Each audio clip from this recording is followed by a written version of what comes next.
You're listening to Clearview Today with Dr. Shah, the daily show that engages mind and heart for the gospel of Jesus Christ. I'm Ryan Hill. I'm John Galantis. You can find us online at clearviewtodayshow.com. Or if you have any questions for Dr. Shah or suggestions for new topics, send us a text to 252-582-5028, or you can email us at contact@clearviewtodayshow.com. That's right, and you guys can help us keep the conversation moving forward by supporting the show. You can share it online with your friends and family. Leave us a good 5-star review on iTunes or Spotify, anywhere you get your podcasting content from. The link is in the description. Absolutely nothing less than 5 stars. And I've been seeing some 4-star reviews here lately. Why would you do every it? time I point it out, y'all go and do it like y'all think y'all be Why would cute you and do it? ironic. Stop. Nothing but the 5-star reviews over here. We are here in the studio with our host, Dr.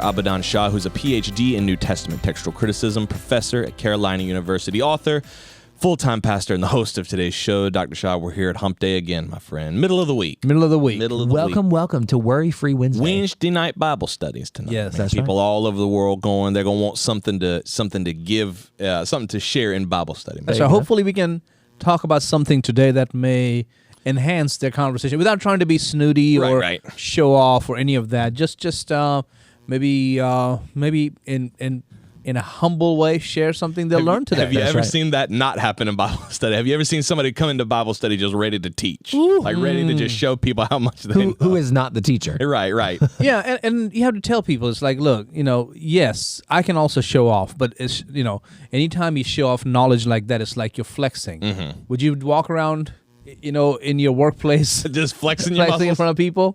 Like, hey, check this out. Hold on. Look good right Hold on, there, real quick. Hold on. Yeah. Don't that look good right there, man? You see how bad that looks? Yeah. That's what it looks like when you try to show off knowledge and you start talking about, is it blah, blah, blah, blah, blah. Right. And it's just not a good look. 100%. Yeah, it just looks very childish. So I've done that before. I mean, I'm saying it from personal experience. I have done that before. And later on, in retrospect, you go, maybe I shouldn't. Yeah, I wish I hadn't done that. I didn't have no need to, and it's not even like years and years ago I did that. No, I've done that recently, kind of innocently, but then I realized, oh, wait, that was not that innocent. Right. I was trying to show off my knowledge. I need to back off. It happens, That's man. good If you're Stop listening flexing. to this, if you're listening to this, man, you going to Wednesday night Bible study, don't do that. Don't flex. Don't flex Just on show it. up to learn. There you go. Right. There you go. Right. Speaking of what we can flex, though, instead of our own knowledge, we can flex the authority of the Word of God. Let's hear it. Here you go. Verse of the day today coming to us from 1 Thessalonians chapter 2, verse 12, that you would walk worthy of God who calls you into his own kingdom and glory. That is a tall order. How do I walk worthy of God? I think we're going to talk about that later on the show, but to be worthy of God, am I worthy of heaven? Because on first, am I worthy of God? Am I worthy of this salvation? Because in the one hand, I would say, no, absolutely not at all. I'm not worthy. And yet what God has called us worthy. Yeah. You know what I mean? God calls us righteous. Yeah, it's a sad thing. We live our lives in this world with no regard to why we do what we do or how we treat people or how we see people or think about people. Not stopping to think that that's not how God wants us to live. That's right. He wants us to live in a way that pleases Him, that builds His kingdom. So I hope as you move about today, be worthy of the gospel of God. That's right. See people as either lost or saved rather than just judging them. Move about in your world, in your community, in your church, in your family, in your neighborhood in a way that is worthy of being called a Christian. That's right. Yeah. That's right. I do have a quick question before we begin today. Did I do that? Okay. This is the segment of our show where we talk about some of those embarrassing, really cringe-worthy moments in our lives. I had one happen just not even 2 hours ago in the parking lot of our church, if you can believe that. Really? So, David is outside with his mother, and David is like walking out of the church. His mother's with him. Her car is parked, and the door is kind of ajar, and it's running, meaning she's about to get in the car and go. So I walk up to David's mother, Christy, and I said, she's not been feeling well lately. I said, hey, how you been feeling? She's like, I'm getting better. I'm like, oh, you feeling a little bit better? She was like, yeah, I had something on, this week, or at the beginning of this week, but I think I'll be okay for worship and for blah, blah, blah, blah, just small talk. I see David walk up to the car and go, hey, look who it is. Hey, good to see you, and go in. So a couple things go through my mind. Number one, Christy almost always takes her poodle, it's a poodle, right? Yeah. she almost always takes her poodle wherever she goes when she goes out. Number 2, David does not like dogs. So those two were connecting in my mind. So I go, oh, I was like, look at David going in to pet the dog. And Chrissy was like, no, that's my friend. It was a woman in the car. Oh, no. It was a woman in the passenger seat. I didn't see her at all. I just saw David put on a really high, like, cute voice and lean in. I thought he was, like, petting the dog. And so I was like, oh, look at David petting the dog.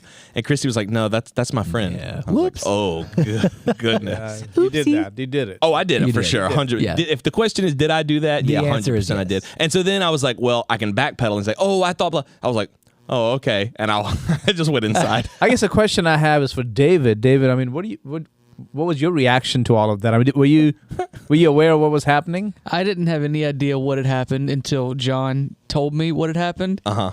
And I thought it was hilarious. So I was angry at David because you don't see a person and go, hey, look who it is. I There haven't you seen this are. person. Yeah. I've never seen this David person do that. in years. I've never seen. And this is someone who I've known all of my life. This is somebody who's like, But you didn't see him for years. but I haven't seen them for years here like recently. how many years is a year? Probably 3 years. Oh, okay. I thought you like years. I would say like Yours 10, sounded 15 like, years. yeah, like decade or more. Yeah, I just imagine like if I for whatever reason didn't see Dr. Shah for 3 years, I don't think I'd come back and be like, hey, who's a yeah. That is not I don't what think that's what happened. I would do. My I response said- would be, get your hands Get off your of hand me. off my head. Back No, up. what You happened started was working. I Back said, up. I said, hey, how are you? Good to see you. And then I gave her a No, hug. you said, hey, look who it is.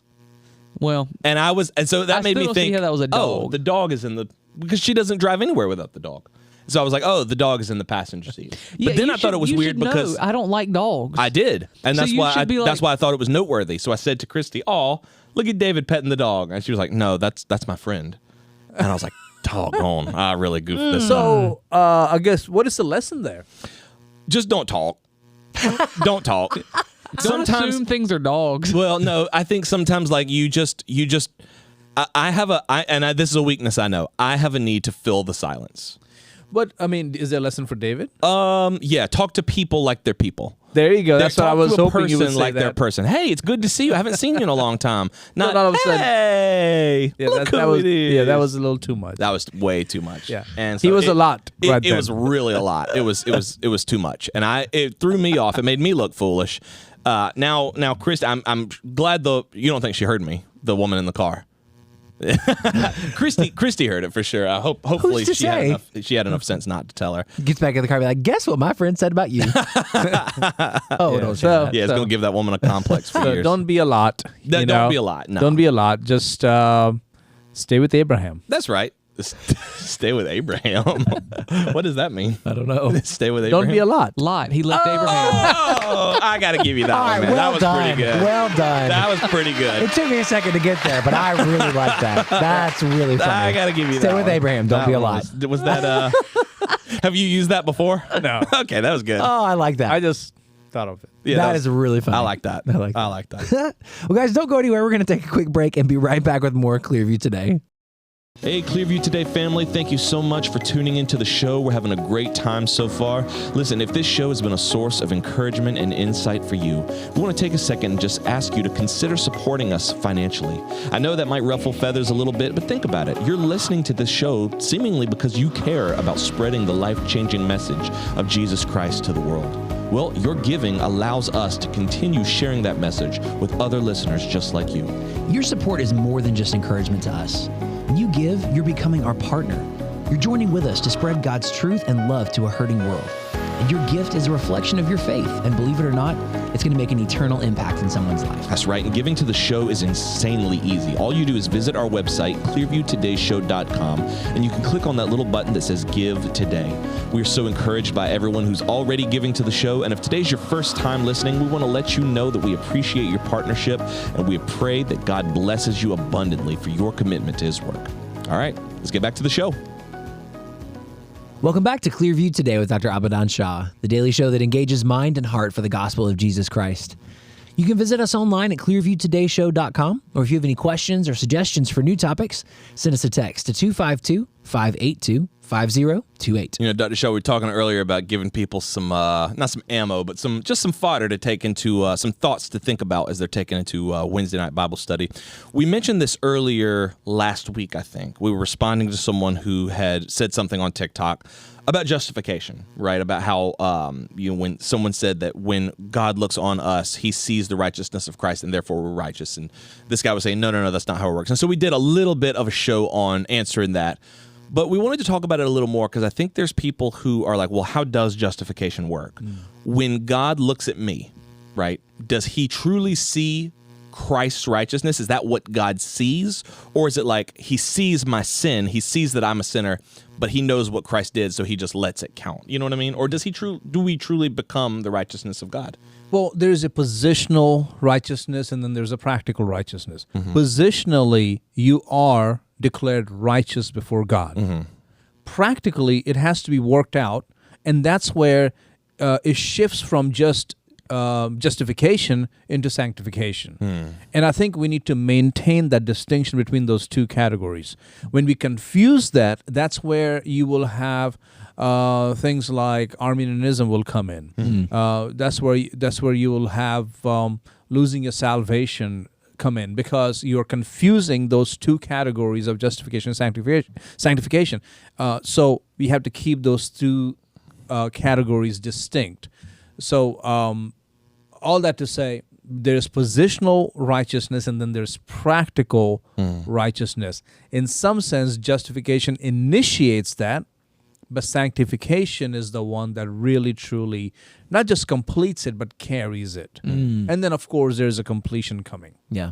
Does justification and sanctification, do they differ only in that justification is at the moment of salvation and sanctification is lifelong, or are there more differences between them? There are more differences there. Maybe one day we can cover that. Sure. Because, and I know some people may look at it and go, man, this is just like, how many angels can dance on the head of a pin or something like that. Who cares? I don't care. You will care when you get into certain fine points of doctrine. Right.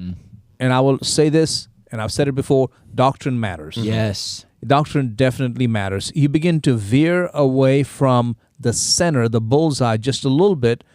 It may not look like much, okay? If here's the bullseye and you're going this way, it may not look like if you are going just like 1 degree off. 1 degree off. But if you go further out, it's not like the degree goes away, but that line, That's that true. ray is so further apart. That's true. We did this one time in on the worship team when we were talking about like the importance of staying with that click. We did a thing where we ran the click.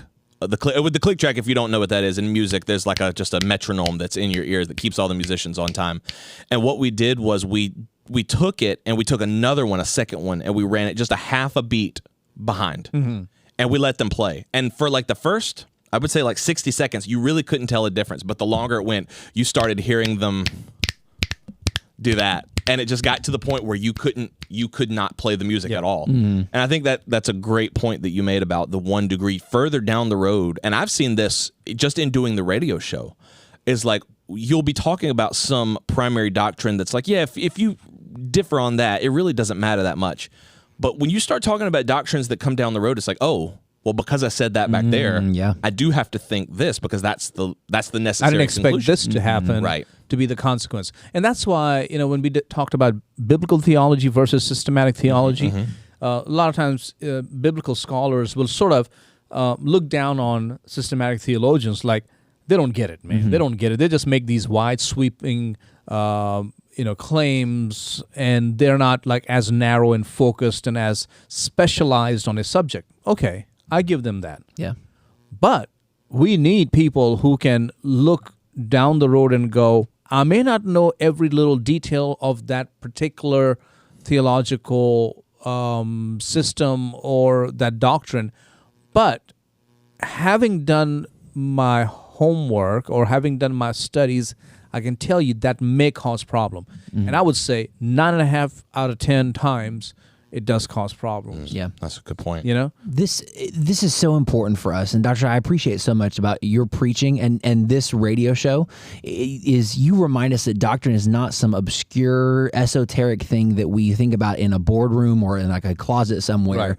but it matters for us in day-to-day life. It's not something that we can just kind of shirk off.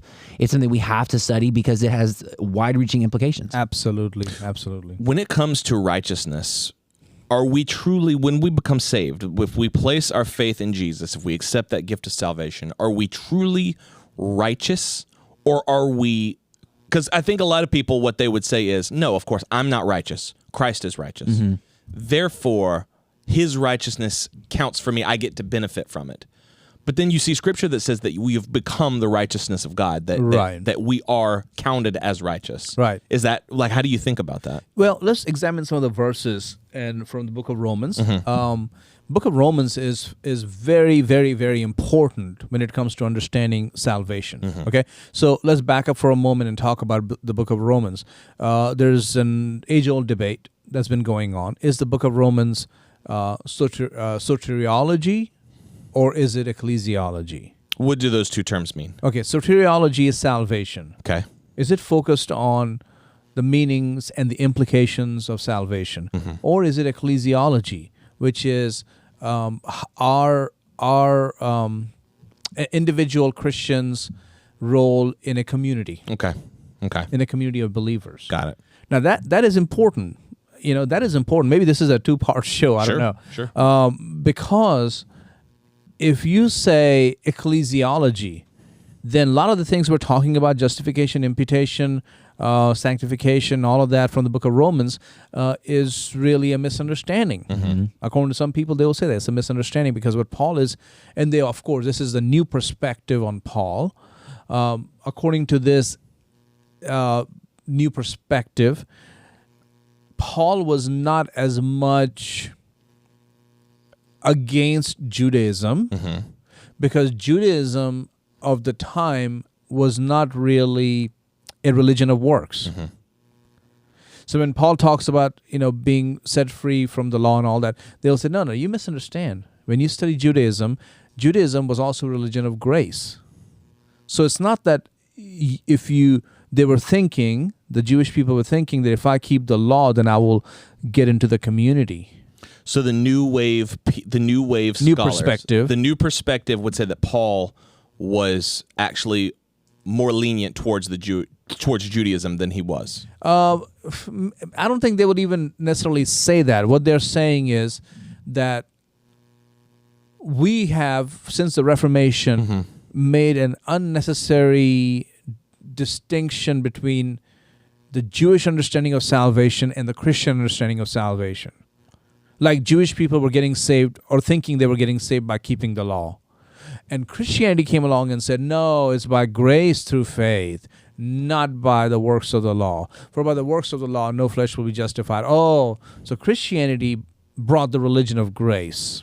And new perspective would say that's unnecessary distinction. Yeah, because when they examine first century rabbinic Judaism or, Second Temple Judaism, that what they find is that they were also talking about grace.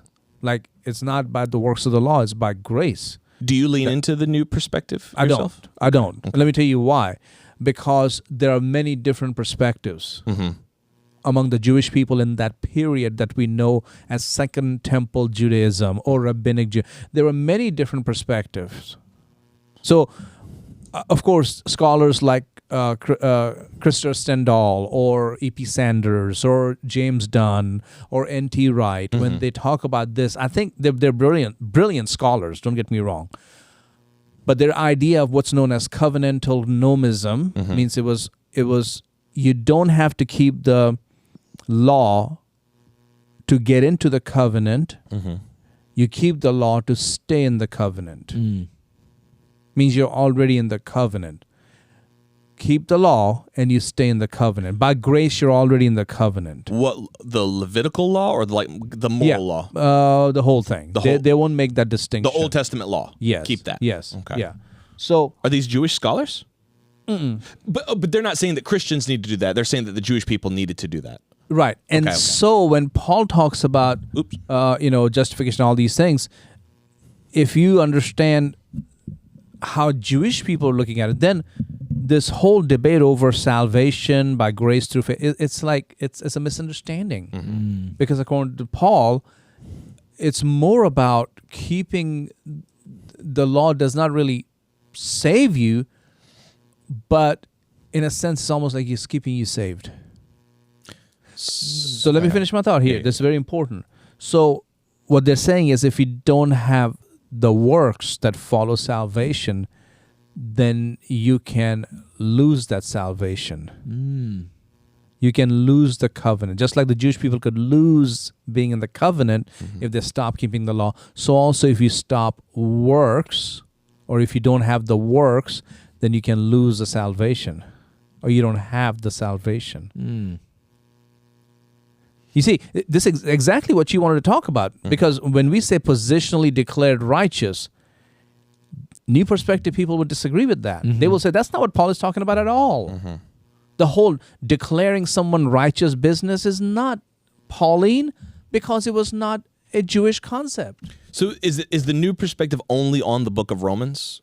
Is it the New Perspective? It can also be in the book of Galatians. But they would say that Basically Galatians, Romans. they would end up saying that yes, if you can lose your salvation. Yes, if the works are not there. Got you. If the works don't follow. And that's a necessary outcome of their theology. So would they say that Romans is ecclesiological And ecclesiological. and not soteriological? Yes. Okay. But you would maintain no, it's more soteriological. It's more about salvation. That's right. Okay. That's right. That's the important distinction with practical and positional righteousness. Yes, because if you don't make that distinction, then because I will say if positionally I've been declared righteous, I am in the covenant. Right. Practical will follow. It will follow. It may take some while. It may take some ups and downs. It may not even be completed. I may die before that. But since I'm positionally declared righteous, he who began a good work in me will complete it until the day of Christ. So Christ's righteousness that he achieved on the cross through the resurrection is literally applied to your life. So when God sees you, he sees righteousness. Yes. Even though it's not your righteousness, you didn't he earn sees, it. in a sense, he sees Christ. He sees Christ. Right. Got you. Yeah, because that's the, I would say the Protestant, Reformed, Lutheran declaration of righteousness type thing. Now, there is a distinction between the Lutheran and the Reformed. Lutheran is far more declarative than practical, and Reformed is declarative, like positional, but it also has practical. So people of the New Perspective, scholars and theologians of the New Perspective, would they say that you need to bring those works before salvation? Or would you say, no, you come to Christ as you are, you achieve his righteousness, but then you have to work to keep it? In a sense. Okay. They will say Romans is not even talking about coming to Christ. It's more about how to stay in the family. So it's not about the individual person being declared righteous. It's about a community thing. So would they take something like Romans 10:9 where he says, believe with your heart? Like he's saying this is how you get saved. Would they say that's Paul's just recapping, or would they say you're misinterpreting that altogether? Well, Romans 10 would be more about what to do about the Jewish people. Okay. So, which I agree. Right. Which I agree, because Romans 9 through 11 is about The Jewish what people. to do about Israel, or what to do about the Israel of God, or the Jewish people. So I agree with that part, that clarification, but I still think what Paul is saying is not different than what he's saying about the Gentiles in Romans chapter 1 through 8. So functionally, mechanically in their terms, would they use language more like not that we are saved, but we are being saved, or we are maintaining salvation? Yeah, they'll be more focused on that. Okay. So And community is important. Wow. Community is the key. So salvation, to them, salvation and sanctification are a lot more similar than someone of the old perspective, where you were saved and now you live your life being sanctified, but you're still always saved. They would say, no, salvation and sanctification, you're always being saved. In a sense, yeah, that sanctification is part of the journey that gets you saved. Got you. So you're saved at the end. Yes. Not here on earth. Right. Okay. And that's where some of them will talk about your works will one day justify you. And some of the Reformed guys, will also sometimes take positions that almost like flirt with that New Perspective position. Like Tom Schreiner will disagree with me on that, but his idea of works in the end. Remember the book that I had for class? Yes, I do. What was that thing? Do you remember that? There was a lot of things in that book that I found questionable. The role of works in the final judgment. It was that they play a big deal. I wish I had the book right in front of me because it was like a year and a half ago. But it was essentially saying that works in the final judgment play a much bigger deal than people think. Yeah. All of the things that you do. It's not just for the crown's sakes. Right. It's all like you're going to get tons of crowns. No, it's also to sort of put the final seal on your salvation in a sense. Almost at the end of my life, like when I stand before God, God will look at it, all of those things, and then determine, okay, you're saved. You're truly done. Yes. You see what I'm saying? Yeah, that's it's weird. Almost, I think, it's flirting with the New Perspective position. Yeah. Is there any reason that that him specifically, but also people who are flirting with that position wouldn't just go ahead and say, yeah, I'm of the New Perspective? Are the New Perspective people seen as like weird or out there? Or extreme? Perspective people are not in line with the old perspective. Right. And Tom Schreiner would be an old perspective person, which I am too. Right. So I agree with him there. But he's flirting with the line a little bit more. I think so. He may disagree with me and say, no, I think you misunderstood me. And I would love for him to explain to me how I misunderstood. Yeah. Because if you're saying the role of works in the final judgment sort of complete the circle, I don't know. Yeah. Right. And he will say, being a biblical theologian, which I think Tom Schreiner is a brilliant guy, but being a biblical theologian, he will kind of say, but then when you see this in the book of Revelation, when he tells the church about their works, I know your works and all that, how else are you going to interpret that? And I would say there's other ways to do that. Take systematic theology. Make sure if you start bringing in works in your salvation, then you have issues. Yeah. Maybe we could get this episode to blow up and maybe Tom Schreiner will see it, want to come on the show. Because I would love that. I would genuinely. I'm an admirer of Tom Schreiner. I mean, I love his works on New Testament and theology and especially his work on the role of men and women in church and all that. I mean, brilliant stuff. But I do have a problem with that. Yeah, and I would love to get some clarity on some of the things that I read in that book, because there were definitely things that I read in that book that were like, what on earth is this? Like the whole Messiah thing. Maybe that's another episode. Yeah. That we could talk about. But there was definitely a point in there where it was like, oh, anybody could be a Messiah.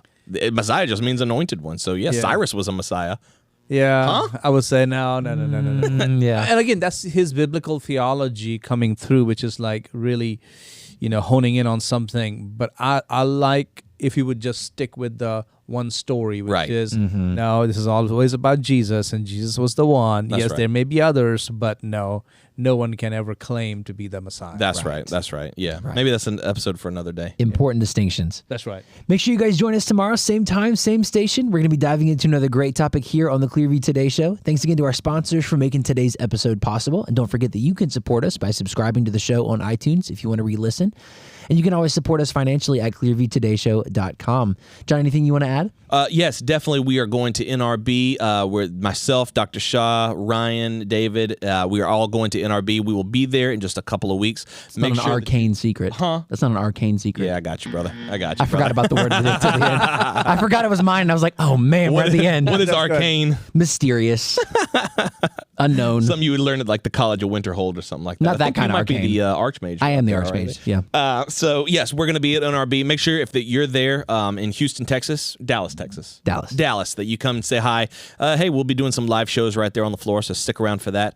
Want to let you know about Dr. Shah and Nicole's book, 30 Days to Praying for America. This is book 3 in the 30-day series. We're working on book 4 right now. We're going to be announcing that pretty soon. But you can get this in the entire 30 Days catalog on Amazon.